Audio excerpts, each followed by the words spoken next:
Welcome, everyone, and thank you for joining us for today's NAC at Home program.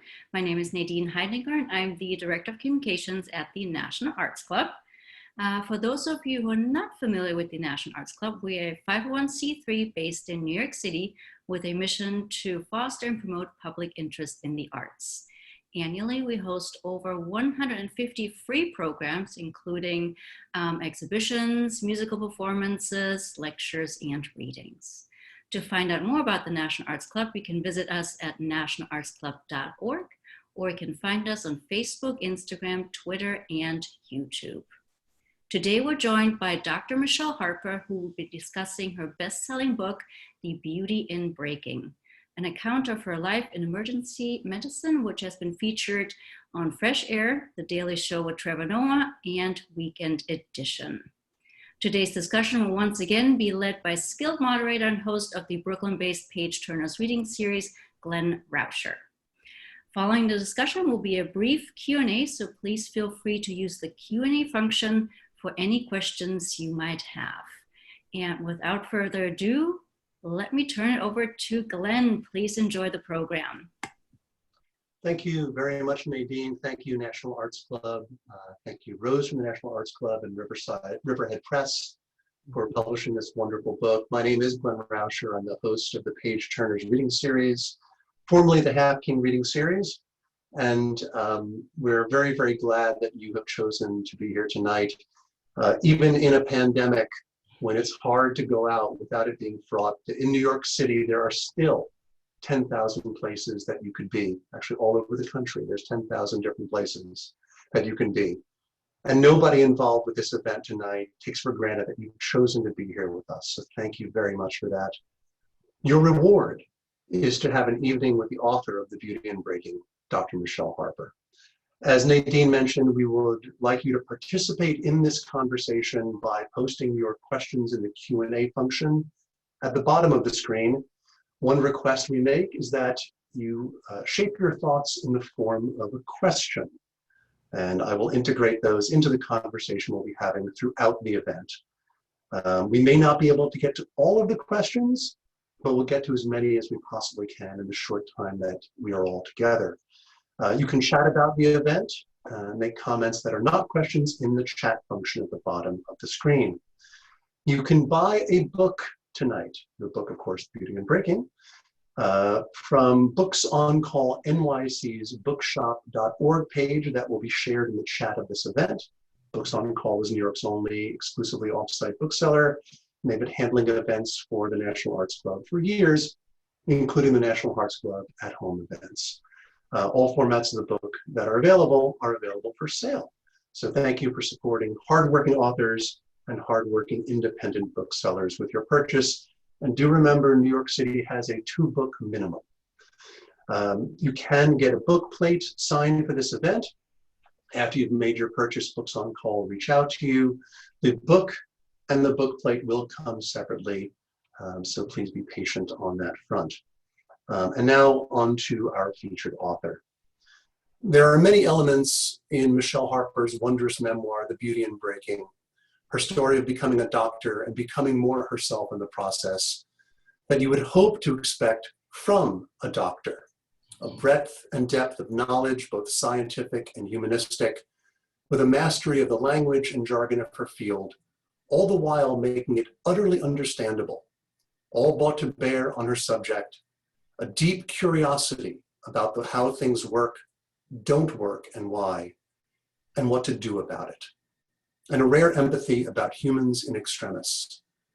Michele's desire to connect, what she calls her duty to heal, to understand the people she encounters in her work, clearly places her in rarefied air as a professional of any kind. The double gifts you get as a reader beyond that are her ability to show how one can turn all of these hard-won gifts inward, without solipsism or narcissism, but with focus and rigor and work, and it is work, to find the ways and places where one is lacking, damaged, wounded, and with enormous bravery, help to heal oneself. The second gift is the writing itself. It is almost unfair that a gifted doctor should also be a skilled writer, but here we are. Michele gives us poetry without pose, prose that manages to be lean and supremely expressive, even into the hardest of the many moments she shares so beautifully in this remarkable book. The beauty in breaking shows that no matter how broken we are or feel, we need each other, and every ounce of our own selves get put back together. That, the healing and this book, are magnificent and necessary achievements. Please welcome Dr. Michele Harper. Thank you. Thank you. That was beautiful. And I am thrilled to be here with all of you this evening. So thank you very much. So what I would hope you would do, Michele, is give us a little taste of the book from the beginning. Sounds good. I will read the introduction. It starts off with a quote, one of my favorite quotes. God breaks the heart again and again and again until it stays open, by Hazrat Inayat Khan. Now the introduction. As I cradled my patient's head in my hands, I looked past the watery wells of his eyes. For a moment, I didn't notice the blood that ran in rivulets across my gloves as it poured from his scalp, or the bits of gray and white brain matter that dotted the sheets. The beeping of the monitors around me, the popping sound of IV catheter tops being flicked off by the nurses, the screeching of wheels as equipment was dragged across linoleum floors, the nurses and techs yelling directions at one another, the stifled gasps erupting from the two medical students on their first ER shift, attempting in vain not to be startled. All were drowned out as I stood over this young man and tried to ease his agitation. This is the part of being a doctor that medical school doesn't cover, that case reviews don't prepare you for. This is the part you can't really know until you're in the moment. You are the person responsible for saving the human life that slowly slips through your fingers while silently begging for final redemption under the demanding fluorescent lights. I am the doctor whose palms bolster the head of the 20-year-old man with a gunshot wound to his brain. I support the baby as she takes her first breath outside her mother's womb. I hug the wife whose husband is dying from advanced liver disease as she implores the universe to take away his pain. I claim no special powers, nor do I know how to handle death any better than you. What I know is that for 36 hours a week, I reside in the melee that is a hospital emergency room, where I'm called upon to be salve, antidote, and sometimes Charon. Most of the time, my job is to keep death at bay. When I am successful, I send the patient back out into the world. When I'm not, I am there as life passes away. I'm not so deluded as to think that I alone am capable of making that kind of difference. I'm well aware that the determination of who lives and who dies doesn't happen at my hands alone. There are times when, despite the designs of any patient, family member, friend, or doctor, death will come. Then I am witness.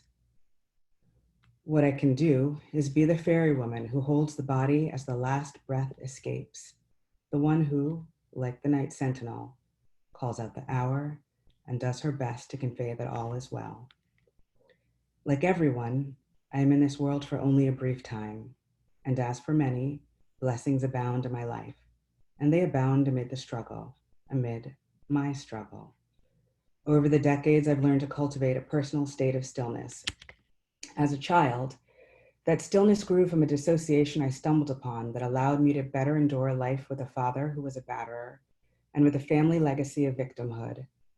As a Black woman, I navigate an American landscape that claims to be post-racial when every waking moment reveals the contrary. An American landscape that requires all women to pound tenaciously against the proverbial glass ceiling, which we've since discovered is made of palladium, the kind of glass that would sooner bow than shatter. When I began writing this book, I had started over. My marriage to my college sweetheart had ended. I had moved to a new city to start a new job. Plagued with doubt, I found myself having to reevaluate my life. Living through such changes was difficult. Now I see those junctures, when everything I had counted on came to an abrupt end, as a privilege. They gave me the opportunity to be uncertain, and in that uncertainty grew opportunity. From childhood to now, I have been broken many times. I suspect most people have. In practicing the Japanese art of kintsukuroi, one repairs broken pottery by filling in the cracks with gold, silver, or platinum.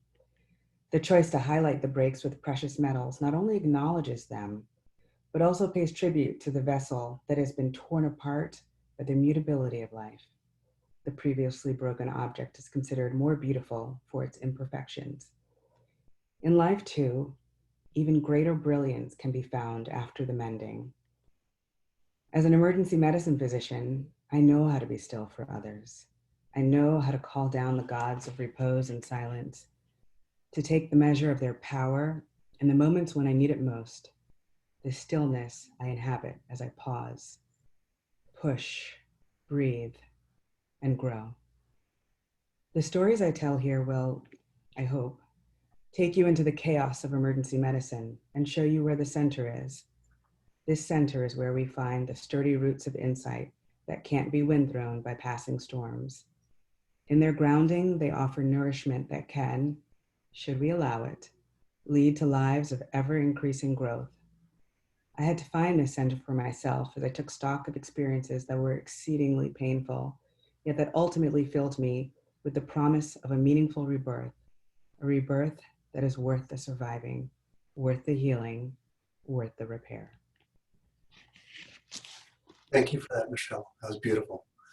You mentioned in the introduction, you read in the introduction, the challenges of growing up and how that was the crucible in which much of what came after was formed.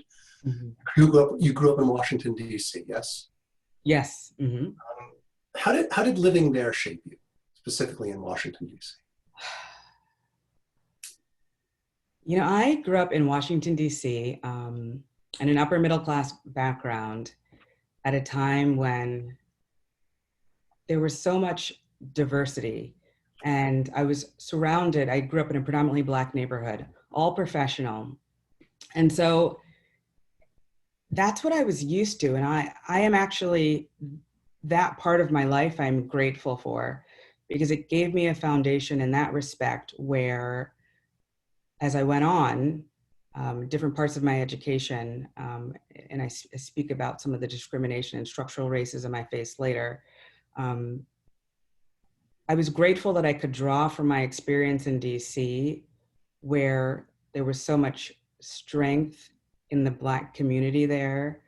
So it did help buttress me for experiences I would have later. So that was one part, and I love the DC metro area for that reason. That was one part of it. Now the other part was growing up in an abusive family, as I speak about, with an abusive father who was a batterer.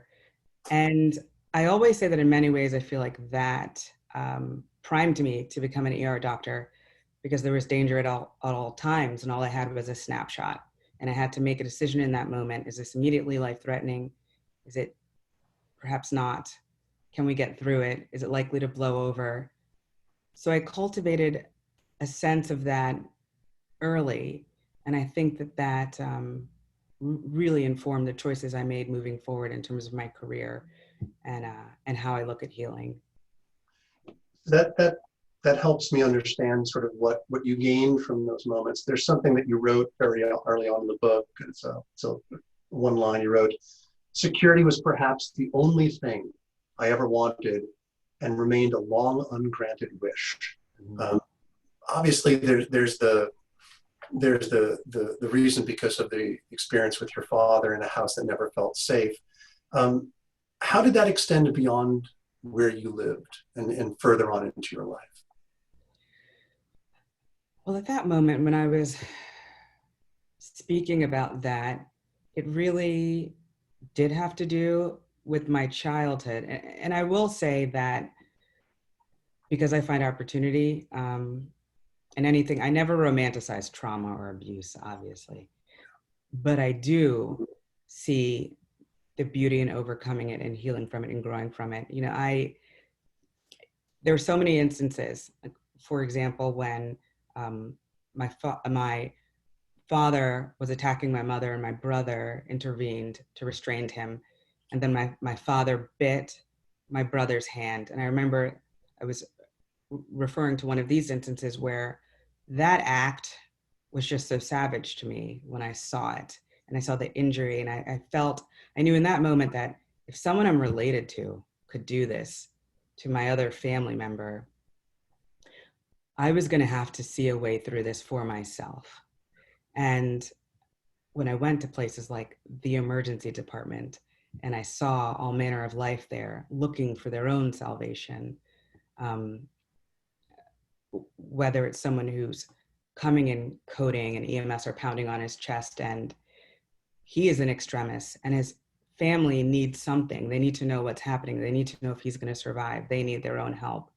A little girl who's cut, who brought in by her father, who needs to be fixed as well. When I saw these people looking for their salvation, and then sometimes I saw them leave fixed and healed, I understood that there was more than just my pain. I understood that there was another side to this after it.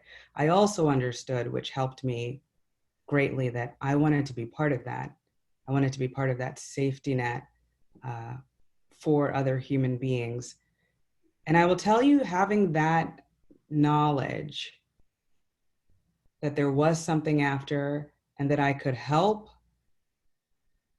did help me survive. It was the whole point. Right.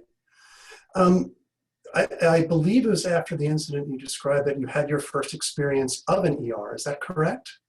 One of them, I mean, it's a memoir, I condense it, but that wasn't meaningful. And that left, but yeah. it left obviously a very lasting indelible mark. Yeah. Yeah. In your career, obviously there's no such thing as a straight line. And there were lots of times where it appeared that your path might be one of an administrator. Mm-hmm. And it seemed like every time that opportunity came up, it just didn't suit you. Why not? Well, a couple things. I mean, there was one time it might have suited me initially, but where I was passed over for a promotion. And I was going for a job and I was very qualified for it. And it was decision day. And my ER director brought me into his office and I was looking forward to it. I thought, okay, now I'm going to find out how I get the job that I deserve. And we got along very well. We had a great rapport. And he said, well, Michele, you are super qualified for the job. And no one else applied for the job, but they decided to leave it open. They're just going to leave it open. I hope you'll stay on with us. And he told me, he said, at this hospital, we can just never get women or people of color promoted. So I hope you'll stay anyway. And that was the conversation. I did end up leaving that hospital in that position. And shortly after leaving, I found out they decided they no longer needed to leave the position open. And they hired someone for it. And it was a white male nurse. So that, I tell that story specifically. We talked about my experiences and how growing up in DC was very helpful for me. These are some of the instances of structural racism that I have faced. So drawing from the strength of my past has helped me to keep going forward. And I tell this story because as all truth tellers, we can only address a situation if it's exposed and if we talk about it and then do something about it. So it's important for me to discuss these topics like this. Another instance where I chose not to go on the administrative path was good administrators are critical, very critical, and often hard to come by. But I felt within the House of Medicine, the way it exists now, I was micromanaging minutia, and what I cared about was the direct patient interaction.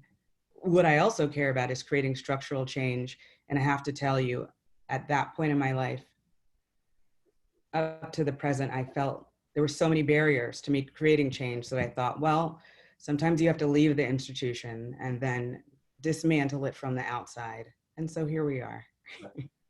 One of the things that you speak about throughout the book, there are some sections where you allow some of the other characters to speak what their truth should have been. And you stress the importance of speaking truths aloud. Why is that so critical?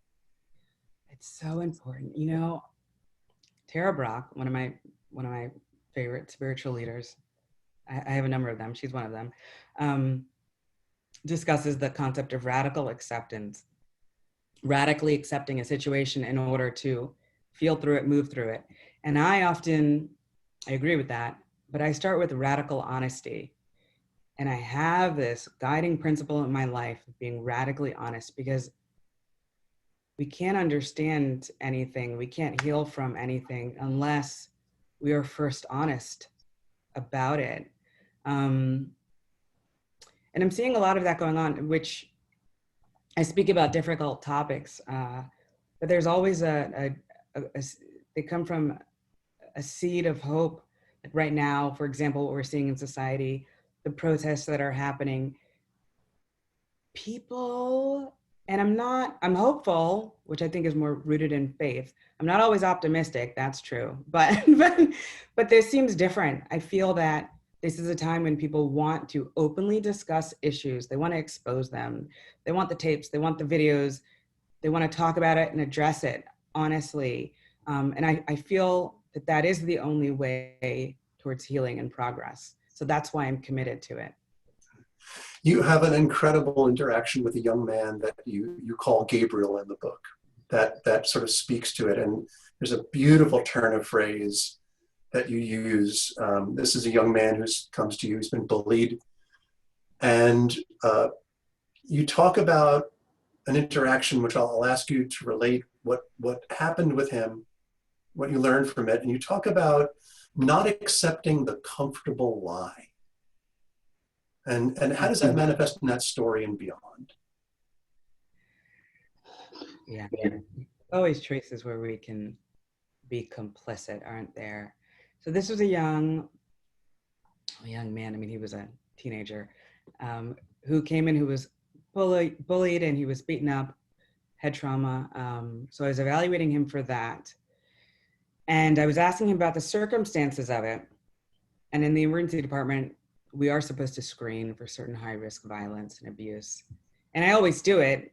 And I think it's something I never forget because of how I grew up. So there was a moment, and I was interviewing him alone. And so I had a choice. I could ask him if there was any guns involved or knives, because that increases the risk level, and we have to get other like social work involved, for example. So I could ask or not. And if I didn't ask, we would be done. He was nice, he was safe, his family was safe. And we could just go on with our lives. It would be convenient and easier, not opening a Pandora's box. But I decided, no, I'm going to ask the question, because the question needs to be asked. And then we'll go from there. That is, for me, the decision in integrity, the harder decision. So I asked, and he's a teenager. So he kind of gave a roundabout answer, and he'll take care of it, and alluded to the fact that he had access to a gun. So then I had to, speak to I was a resident at the time, speak to my attending, get social services involved. And then the outcome was the social worker said, he doesn't really have access to a gun, but this is also complicated. Dr. Harper, like, what are we going to do about this? This is a young man who doesn't feel safe at school. He should feel safe at school. He shouldn't have to feel he has to take this into his own hands. His parents are working multiple jobs just to pay the bills because they don't have access to a living wage. They're doing everything they can. They're at wit's end. And I, in that moment, felt awful because he was scared. And he was scared, and his parents were scared we were going to take him away from his family. And I knew in that moment we weren't, but I also knew that they felt betrayed by me when I was trying to help them. And I have been that child where I went somewhere for help or like called the police, and I felt betrayed by the police, who, by the way, were not trying to help me. But I knew how he could have felt. And I felt terrible that I was now this person when I was trying to do the right thing. And I decided to go down this road. In the end, the social worker was lovely and did help him, and we did get through it. And when she said, Dr. Harper, there's no real better solution for this. We'll check on him. We'll make sure the family is okay, unless you can get them jobs with living wage and a safe school. And if you can do that, you let me know. Right. There's so many things I want to come back to just based on that answer, but you mentioned living wage jobs. How have you witnessed how income inequality affects patient care and health? Oh my goodness. And this is one of the reasons why I specifically wanted to be an ER doctor. I'm grateful I have a job that has an income so I can take care of myself. There are many problems in medicine. We can talk about that later, but I can take care of myself, which in this country is a luxury, especially, I know that, especially now during this time of pandemic. And part of the reason why I chose, almost all of the reason I chose to be in the emergency department is I have to see whoever comes in. I cannot, it's actually disgusting to me that not everyone has access to healthcare. And being in a country where healthcare is a privilege and not a right, I felt like the only corrective action I could take is being an ER doctor where, yes, everyone who comes through, I have to see and I want to be able to offer that to people. So that's one of the things I see, because so many of the patients I do take care of, they're there. Yes, a lot of them are insured and they can't get an appointment fast enough for their doctor, or it's a true emergency. But then the other section are people, they have nowhere else to go. They don't have insurance, or their insurance isn't good enough to be accepted by various doctors and clinics. So this is their first and last stop. So I see that every single day that I'm working. And now that there's a pandemic with record unemployment, which also means record lack of insurance, I'm seeing it more and more, like people got consequences of untreated diseases because they just don't have insurance or coverage. So it's the life in the ER. You mentioned in the book, it's a theme that comes up in a number of different ways, what you refer to as a duty to heal, which I know is connected to what we're just talking about now. So two things. The ER can be a very dangerous place for a medical professional. Yeah. You mentioned you have to deal with whatever comes in. What are you compare working in the ER to working in a service industry? Yeah. What are some of the things that you face on a day-to-day basis in the ER that the emotional level is one thing, and there are coping mechanisms for that. We can talk about yoga and meditation and just cultivating your own strength. Mm-hmm. What are some of the literal physical threats that you face just trying to do your job every day? Right. We do have to be extremely cautious at all times, because we don't know. People come in under all kinds of duress, or they're just altered, high in a substance that makes them unstable. Truthfully, it's usually not the psychotic patient. Psychotic patients usually aren't dangerous. Every once in a while, it's usually people who are personality disordered or intoxicated. Like the patient I discussed, the time I was punched in the face, which thankfully only has happened once. And that was in South Philadelphia. And he was this healthy young man, no medical problems, intoxicated, not sick. His family just dropped him off because they were like, I don't know, you deal with him. So just out of nowhere, as I'm examining him, he punches me in the face. These are situations that happened. It was one of those times where I couldn't even, a lot of times we can predict it somehow, or they're already acting erratic. He wasn't. He was just laying on the stretcher.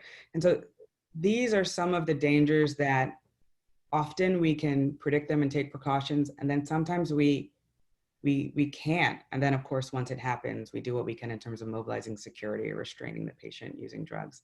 We never, at least the times I've seen him been involved in.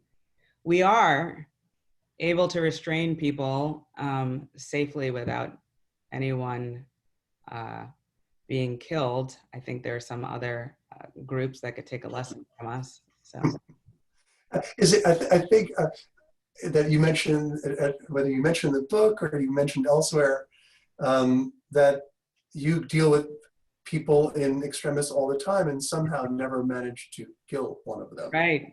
We managed to not murder people. It's yeah.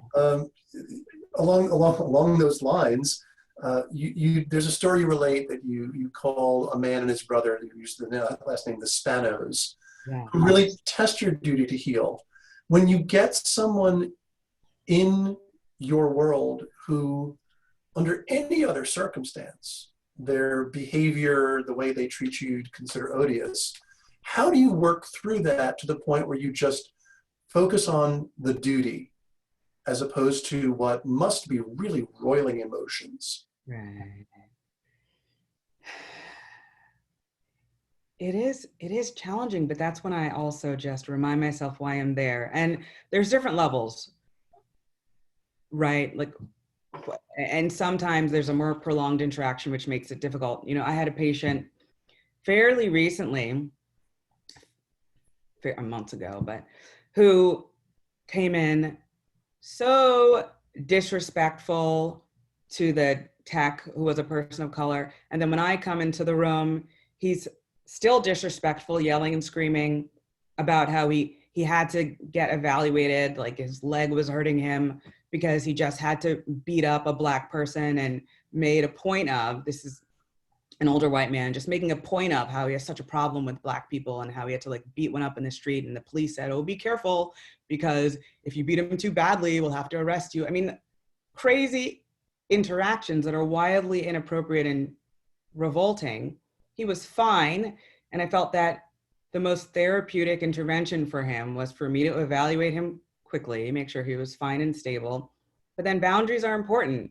We don't tolerate, well, we shouldn't. When I say we, like, we don't tolerate racism. We don't tolerate abuse. It's not okay. And it was important for me to convey that to him by behaving professionally, succinctly, and get him out of there, because it's important for my staff to know that as well. It's important for me to support the tech, so the tech knows that as well. So it was a brief interaction, and he was discharged very quickly. And that's what needed to happen. That was the respectful, loving thing to do for him. And then there are other interactions that are more prolonged, that are more difficult. You know, an example is a man who comes in, and there was an alert that came on the screen that I saw when I was opening his chart, just reviewing the data before I see him. And it was a violent behavior alert.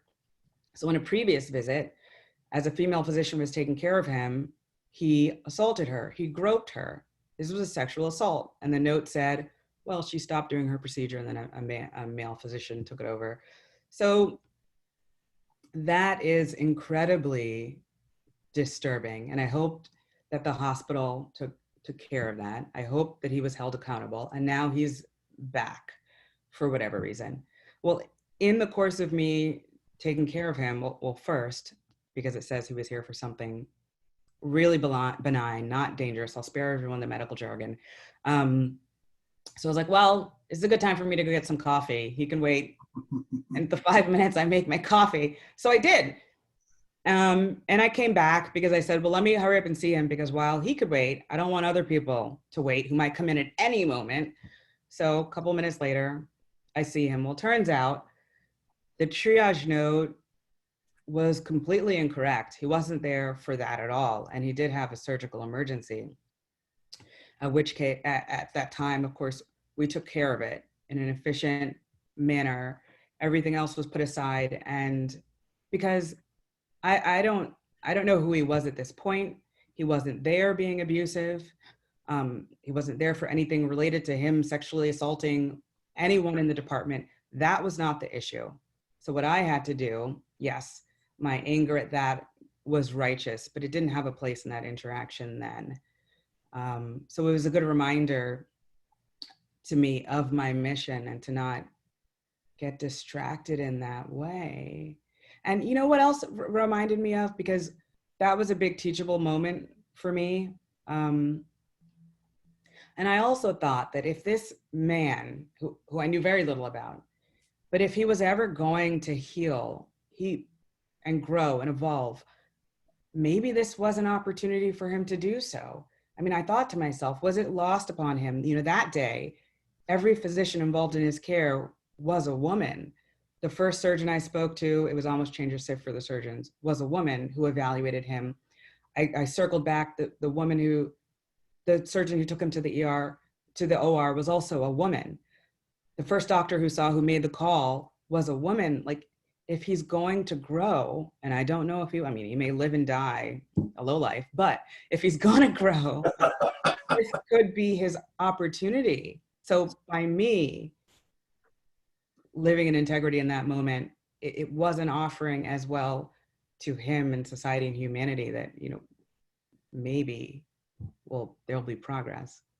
You mentioned in that answer a teachable moment, which at times can be like a phrase that doesn't necessarily mean anything. But if anyone who reads this book, and I will take this opportunity to remind everybody to click the link in the chat and go buy your 2 copies of the book.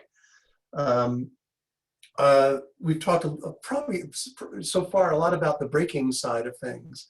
I want to talk about some of the teachers in this book, your teachers in this book, mm-hmm. Some of whom you expected to learn from, but some you did not. During your internship or your residency, you came in contact with a doctor, and I hope I pronounced her name right, Dr. Jiswal. Okay. Yeah, I changed all the names, so. Okay, so I'm going to pronounce it Jiswal. Yeah. And in the course of presenting in front of her, she taught you a really, really valuable lesson. What were a couple of things that she taught you that made you instantly a better doctor? Yes. So, yes, I had to. I admitted a patient overnight, and then we were rounding in the morning, and that was the night residence opportunity to present the case to the day team who was now going to assume care. And we did this in general, but a longer presentation for any new patient. So I was presenting, but I didn't have all the information. And she was asking me questions, and it felt like she was publicly tearing me apart in a very professional, academic way, pointing out that, well, you know, ideally, this is work you would have done ahead of time. Ideally, you would have read about the topic, but since you haven't, this is what we'll do. So now I was a resident. I was there to learn. I think I would have appreciated if she had pulled me aside later and told me that, and maybe not in front of the patient and the entire day team, but that's how it happened.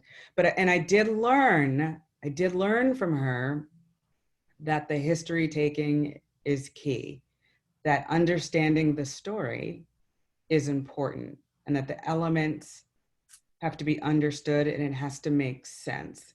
And that is the way forward. And I've taken that with me. I mentioned how kindness is something I would have to learn elsewhere, but she was a great teacher in that respect. And I think she made me a much better physician and writer.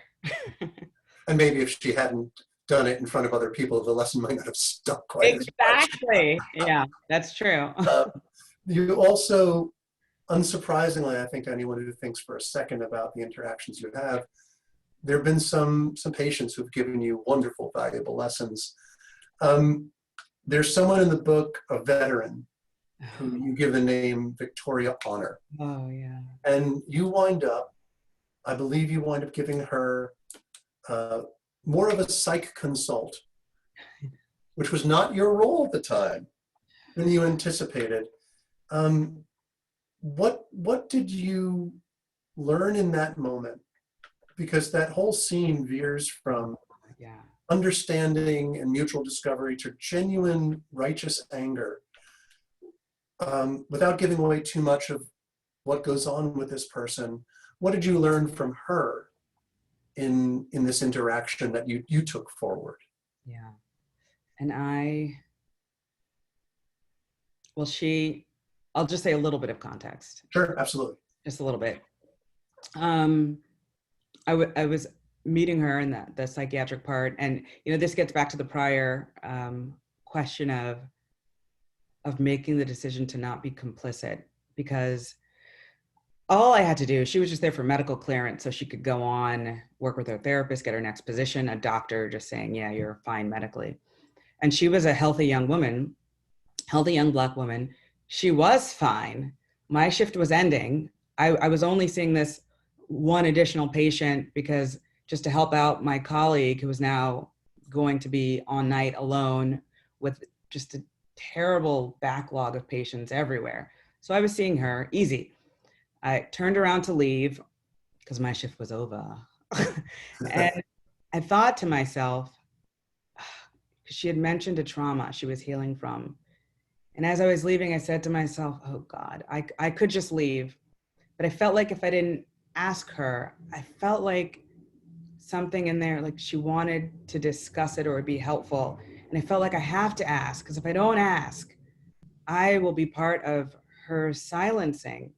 I didn't have anything to go on, but I just knew it in my gut. So I turned around and I asked her, you had mentioned a trauma that you're healing from, that you're trying to get sober from. And that's when she told me that she had, while she was in the military stationed overseas, she was raped by her colleagues in the military.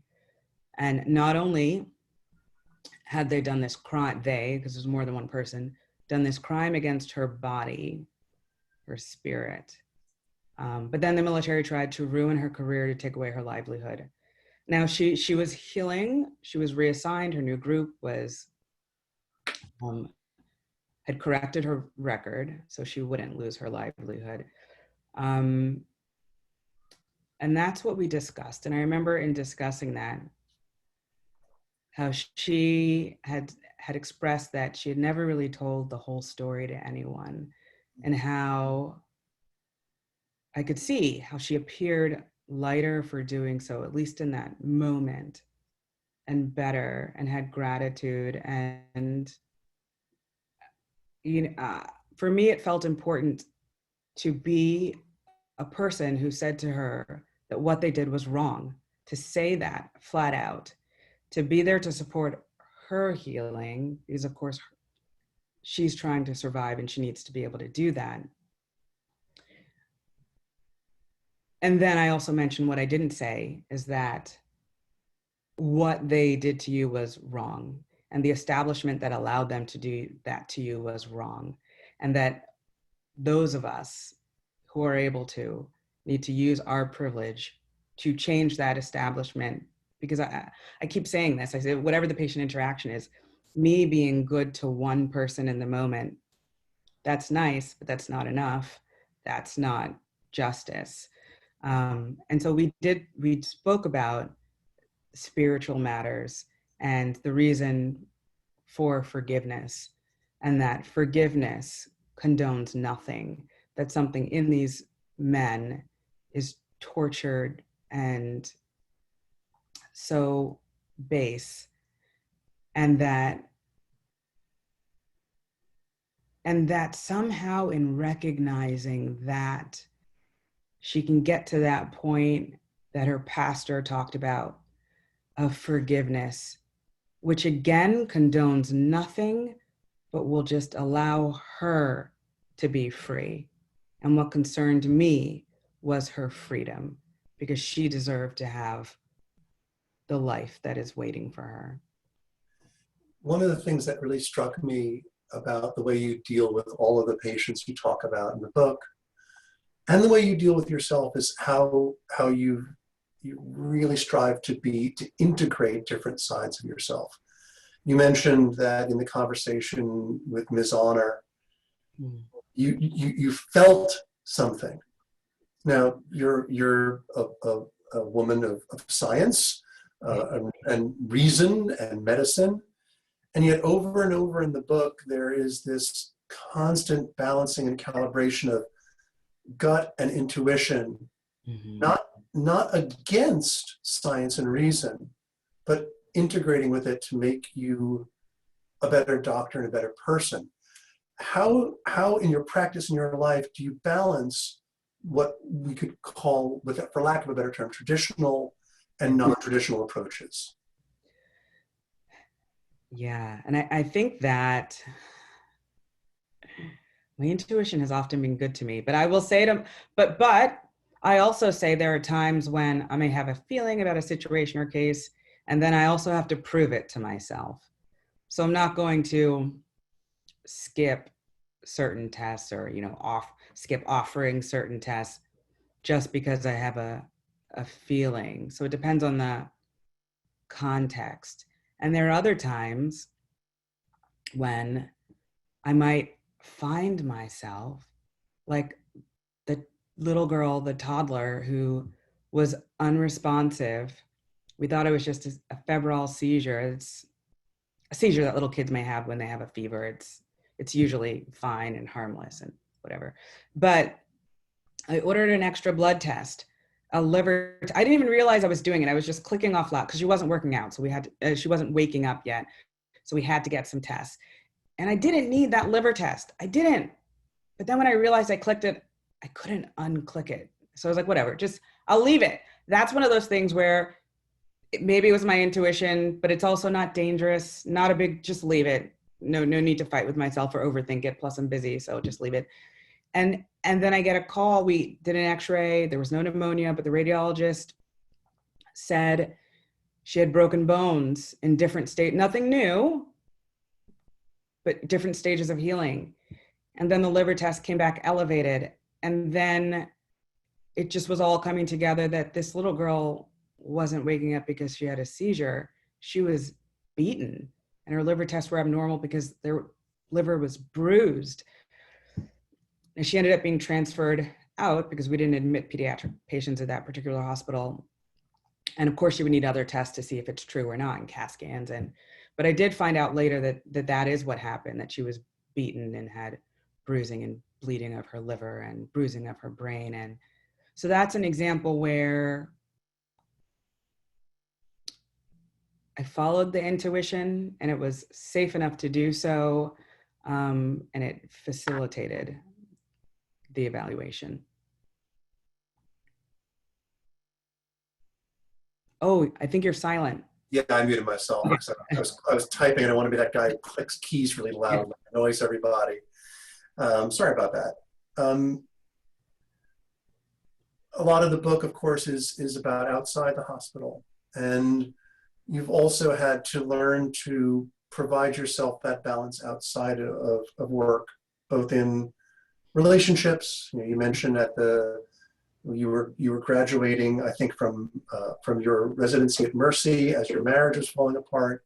It should have been triumphant, and it felt very different. There was a relationship with a man that you call Colin in the book that ends. That was sounds like a big relationship. What did it take to make the separation? What did you bring to bear to get to the point where you said, I can't be in this because it takes me from who I am, and survive it? Right. And that's just what it was. Me getting to the point where I said, this is not in keeping with what I'm here to do. And so with the end of the relationship with Colin, and I realized, as he was going through crazy divorce but when people are going through trauma, it can become really difficult. And he lost sense of who he was fighting, was unresolved issues from his childhood, with a father who was absent and mother who was abusive, or legal battles with his ex who was also abusive. So it started to be, I recognized that I was now repeating patterns that I had witnessed in my childhood. And I recognized in that moment that no, I I had learned that lesson already. I was not going to repeat that or reenact my childhood in any way, whether it was physical abuse, it wasn't, thank God, or emotional abuse, which can be just as damaging. Sure. So because it was important for me to not only to learn my lessons and get past them, that's why I left. You know, I'm going to paraphrase, Audre Lorde, who's one of my favorite people. She has a famous quote that the gist of it is, when I use my voice in the service of my mission, then it's not important whether or not I'm afraid. So in the same way, whether it's the end of a relationship or a new job or a move or my writing, it doesn't matter whether or not I'm afraid. What matters is my purpose and the mission. The rest, the healing, the fear, the doubt, I can deal with that later, but I have to stay on track. We do have a couple of questions coming in that I'd like to throw your way, if you don't mind. From Irene, who asks, there are many challenges of being an ER doctor, but what has been, and I think we've discussed some of them, what continues to be the most challenging for you in your work? Oh man. The large issue of the medical system being a barrier to delivering care to people. I mean, honestly, that's really the biggest issue, because unfortunately in America, the system is built on profits and maximizing the profits for people at the top. So people don't have access to care. It's hard for me, even when I see them, to arrange follow-up appointments for people. We're at a time now where, because hospitals have lost, this model has caused hospitals to lose a lot of money during the pandemic. So healthcare providers have been furloughed and fired. We work short. So you have a demoralized workforce. And you really can't, I mean, how can people function when they're at their best, when they're already demoralized? So that's the biggest issue. Healthcare in America. Yeah, which of course is maybe, other than perhaps climate change, Right. sending our thought to all of our friends on the West Coast. Yes. So vote. Yeah, vote twice if you can, but don't. Don't vote twice. Once. Vote once. Vote once. Yes. And make it count. I do want to ask a little bit, and again, people who are watching, please feel free to put questions. I know we're sort of coming towards the end of this event. Amazingly, it's flown by, but I do want to ask a little bit about, like, you trained for years to be the best doctor you can be. You've integrated so many things, and then you said, "I'm going to write a book." What was the biggest challenge of writing this book for you? I mean, the biggest challenge was just time. But I'm a firm believer that we make time for what's important. So I made time for it. And then also, there's a fruit fly. And then also, Squirrel. I know. Then also, my background is medical. And the last time I did writing courses was in undergrad. So my schedule didn't allow for me to take a course in writing. So I hired someone and I said, well, I want to work on my writing. Oh, wait, I should just write my book. So that's how I structured it, where I would write a chapter, she would give me feedback. And so it's two things, the time and the fact that I hadn't ever done anything like this. So I just figured it out as I went along. Mary has a question. I'll start with her PS. She wrote first, PS. Secondly, she loves your book. But she has a very serious question. Is that a giraffe transforming into the Eiffel Tower behind you over your right? Oh my God. Okay. So yes. Okay. So this is the story. And I would fare terribly on I heard people do things like rate your room. Okay, the bottom line is I was not prepared for any of this. Launching a book, pandemic, I didn't know how long this would go on. So I have a lot of art and stuff, but this view in my office, there is nothing except what like this Halsey poster and then the giraffe. So this has sentimental value because post-divorce, I had a very Liz Gilbert moment. And I said, I've always wanted to go to Paris. I'm just going to go to Paris. And I met a street artist and I bought 3 things from him and some gifts also. And that is one of them. And I also got one for my nephew when he was a baby. And yes, that is a giraffe transforming into the Eiffel Tower that I got from a street artist in Paris. That's amazing. Yeah. Catherine Torrey has a question. And I would like also to, I'm going to add mine to this as well. What is your most convincing self-talk you use to recover from the heaviness of the workday? And my question is, how has yoga and meditation contributed to your life? Oh my God. For me, yoga and meditation have been everything. Now these days, I do more. Oh, well, I really love walking meditation, probably because I live in a city and I have such limited connection to nature that I love going on walks for that reason. But and the physical practice of yoga, that's what I use when we talked about the divorce. So healing from the divorce and just the shock of being in a new city now alone in a new job. That's when I turned to yoga for the first time in my life. And I stayed with it because for me, it is so grounding, anchoring, and it's an integral part of my spiritual practice. So between the yoga and the meditation and on my commute to work, I'll listen to audiobooks like Eckhart Tolle every day. And that is my most, whatever he happens to say as I'm driving into work, that is and usually I'll listen to like 10 minutes before I'm going to sleep. That is that's just key. Tatiana has a great question. And she writes, it's a serious subject question. How is the killing of Breonna Taylor, who was also involved in emergency medical care and still hasn't received justice, impacted how you've navigated medicine and life recently as a Black woman, if it has? Tatiana writes, her death was amazingly traumatizing community-wise, so she's curious how it affects you and your healing. Yeah. Thank you, Tatiana. It's a great question. Yeah, thank you. So a couple things, like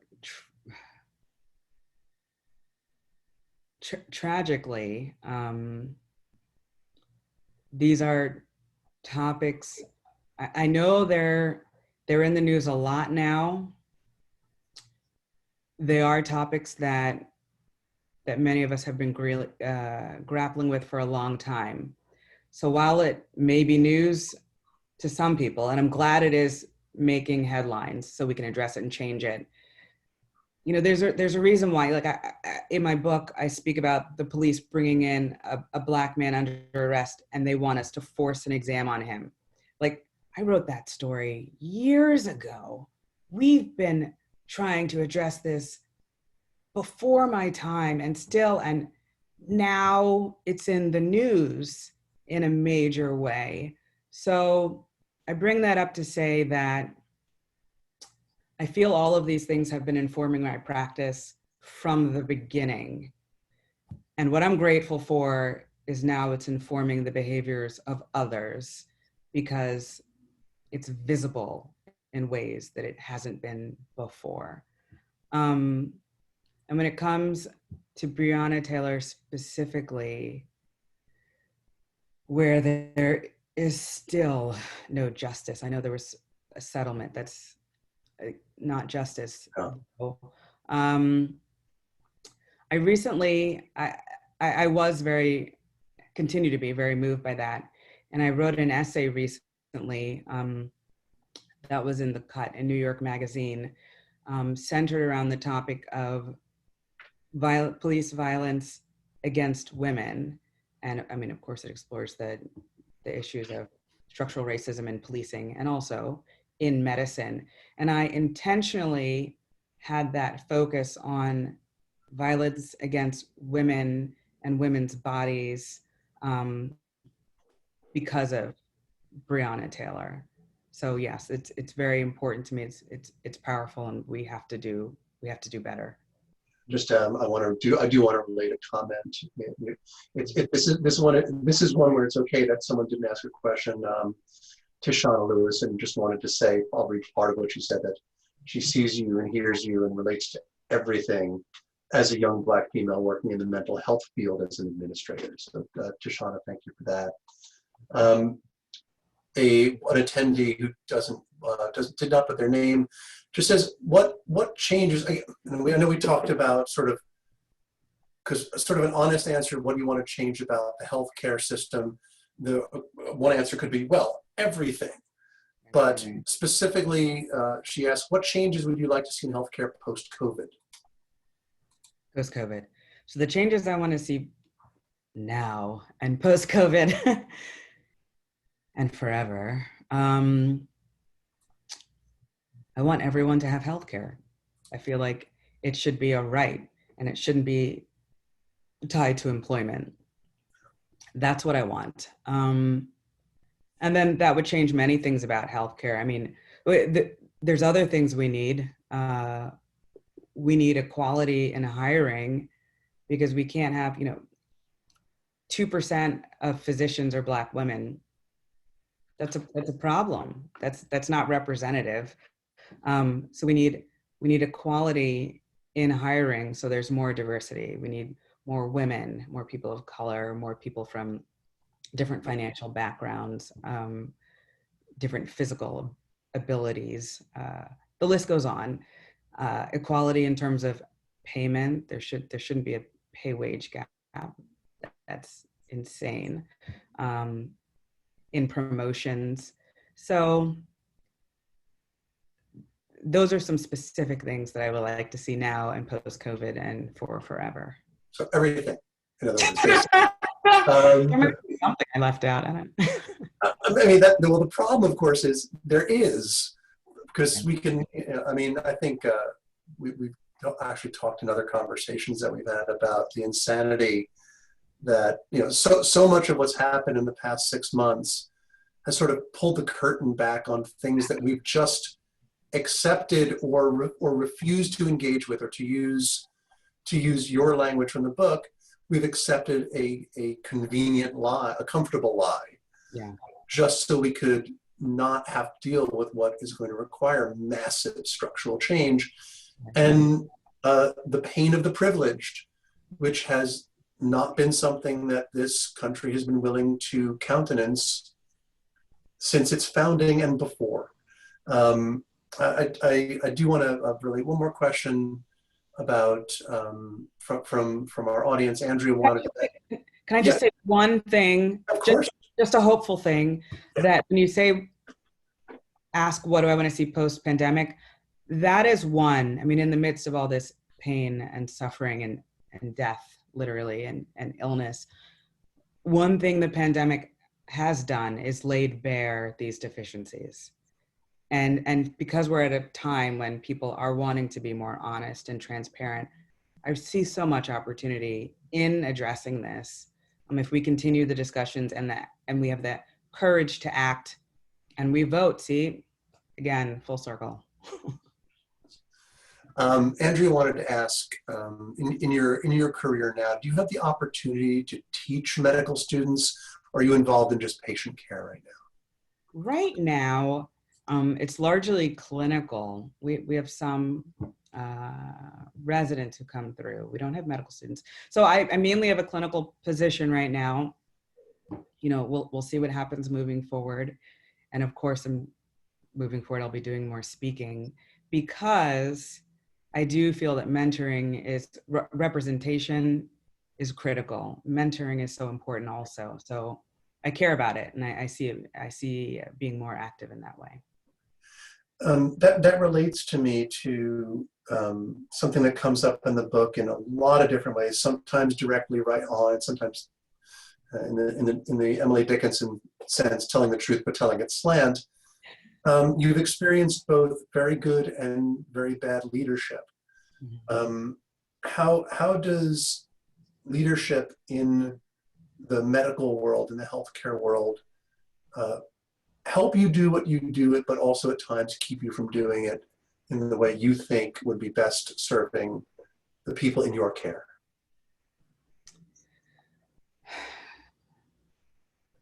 And maybe some of the pressures that leadership is under that keeps them from doing their job. Right. I mean, we're all under the same constraints in that way. So unless you have a transformational leader and system that's supportive of them, it's difficult. I haven't honestly, the best circumstances I've seen is when I've had a director who pretty much just leaves us alone. I know it's kind of a low bar, but when they kind of just let us do our job and don't they try not to interfere with our job, but that's the best I've seen it so far. Do I think better is possible? Yes. And as we make these changes, we will see better. But I unfortunately haven't seen better than that yet. There's years and years ago when I was a mere slip of a youth, I was asked in an interview, at like 25 years old, I didn't know anything about anything. And someone asked me, unbidden, what do you want from a supervisor? I'd never thought of it. And I just blurted out, give me the tools I need to do my job and protect me. Right. And I don't know what part of my brain that came from, but X number of years later, I don't need much more than that. Yeah, it's very sage. It was very wise. I don't know where I wasn't wise at the time, but somehow I had a kernel of it. Marie just observed from the Q&A, she wrote, it's not a low bar. Managers should hire people who are specialists and let them do their jobs. Yeah. She wrote, her best manager taught that. Catherine had another question. She wants you to touch a bit on the concept of appreciation. She said she listened to an interview with you on NPR and you spoke of different workplaces, treating your work differently, showing appreciation differently. Can you touch on the motives and motivations behind that? And thank you, Catherine. Appreciation. I want to make sure I understand the question. I'm not sure that I do. So I'll just read it straight out. Can you touch on a bit of appreciation? I listened to an interview you gave to NPR. You spoke of different workplaces treating your work differently, showing appreciation differently. Can you touch on the motives behind that? Okay. Well, I would say, and I hope if I'm not answering your question, just feel free to write a comment. She has clarified. Okay. Thank you, Catherine. at different hospitals and different demographics. Okay. Oh, okay. So maybe I think I'm gonna get this now. I will say because my most pleasurable and rewarding clinical experience in that respect was my training as a resident, and I worked at Lincoln Hospital, and that was the most diverse. I mean, it honestly reminded me of being back in the DC area where the physicians were all different colors from different parts in the world. I mean, it was normal. I mean, sadly, when I work most places, and many women and people of color will relate to this, when I walk into the room and introduce myself as doctor, and then we have our whole interaction, and then I'm going to leave, and they say, when will the doctor be in? Right? That happens exactly all the time. But Lincoln, because it was so diverse, the assumption was, well, of course you're the doctor. I mean, how could you not be the doctor? And part of it was that it was Lincoln Hospital. Part of it was that it was the South Bronx. Part of it is New York, and everybody knows love New York City. um, so it was nice because I just felt that I belonged there. And I felt like I was part of the community. And it was just such a wonderful, warm feeling to not feel that I was an outsider just visiting, pretending to be in a role, or that people felt that I was just pretending to be in a role. And that's really unique. And one of my favorite analogies is, well, there's always a hallway in a hospital. I'm sure other businesses have it too. But in this hallway, there's a picture of leadership over time. And typically, it is a different white man, usually older, usually a man who like performs his gender in this traditional masculine way that we've decided should be done in this country. And that is really an alienating experience for anyone who's not that, who has to walk down that hallway every day, because that's the hallway that shows you who are the stakeholders, who is it we value, who do we hire, who do we promote? These are the important people. And Lincoln Hospital, in its diversity at that time, I never felt that way. And so when we talk about, so getting back also to when we talk about what are the changes necessary, like for most of the country, hallways can't look like that. I mean, at bare minimum, doesn't matter what part of the country you're, I mean, women are just over half the population. Like this, that's not a representative wall anywhere in any way. So yeah, so I hope that answers your question. Oh, you're still muted. Unbelievable. What an amateur mistake. And I think related to that, I think we can. I do want to give you the opportunity to if you want to add anything after this. But Kelly Dyer has 2 questions, and I think a lot of what winds up putting those photos on the wall and presenting what the institution thinks it should look like, based on what it has looked like. Kelly's question is, you mentioned that only 2% of doctors are Black women. How pervasive and widespread, if you feel it is, do you feel suppression of Black women medical candidates there is? Do you feel that there's a diverting of them from going to medical school and becoming doctors? And thank you, Kelly, for that. Yes. All right. Yes. And it happens all the time, and it happens, I mean, this is tough stuff because it's so ingrained. I mean, whether it's like mentoring from youth, or we talked about inequality in pay, who has access to the education they need to go into medicine, who can afford, I mean, even at state schools, it's still really expensive. And then the treatment, if you even do get there, the treatment once you're there. So retention's an issue also, because if you're not given the same support when you're there, it's very hard to stay. You know, when I talk about even the job I was passed over for, like this happens all the time, and it's very difficult for any human being. I mean, I'm persistent. Most humans are, that's a big ask from people, to constantly have to push just to get 70% of the pay of your colleague. I mean, it's exhausting. Yeah, it's exhausting all the time. So I wanted just to, before we wrap, I do want to remind people that the book link is available in the chat. Please support authors. And I know that people watching this surely will be inspired, and then having read the book, I know that people who meet this book even anywhere near halfway will have that feeling that hopefully we have tonight. So you mentioned you'll be doing more speaking about this book. What are the speaking events? Let's leave this one aside for now. We'll talk after. What do you want people to get from hearing you speak that's maybe different from the book, or do you find it complementary when you are doing speaking events specifically about the book? For me, it's complementary. Because for me, what always motivates me is my mission and purpose. And so it's never going to veer.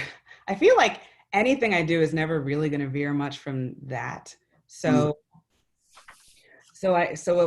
it will always explore healing, our interconnectedness as human beings, how in the choice to do our own personal healing, there is the opportunity for us to heal each other, and to uplift society. For me, that's what it's all about. And so that is my offering. So when I speak, that's where we'll go. Dr. Harper, thank you so very much. Thank everybody who's been watching for the last hour or so. Please do go buy this book. Michele, thank you so much. Thank you so much. It's been a pleasure. And good night, everybody. Thank you very much for being here. Good night.